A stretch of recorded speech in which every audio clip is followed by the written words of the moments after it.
ஆமா திருவிளங்கை சிவயோக சித்தியெல்லாம் விளங்க சிவஞான நிலை விளங்க சிவ அனுபவம் விளங்க தெருவிளங்கு திருத்தில்லை திருச்சிற்றம்பலத்தே திருக்கூத்து விளங்க ஒளி சிறந்த திருவிளக்கே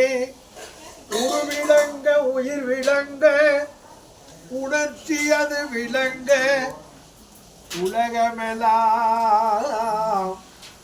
உலகமெல்லாம் விளங்க அருள் உதவி பெரும் தாயாம் மறுவிளங்கு குடல் வள்ளி மகிழ்ந்தே வருவாள் விளங்க வயங்குமணி பொது விளங்க வளர்ந்த சிவன் கொழுந்தே வயங்கு மணி பொது விளங்க வளர்ந்த சிவன் கொழுந்தே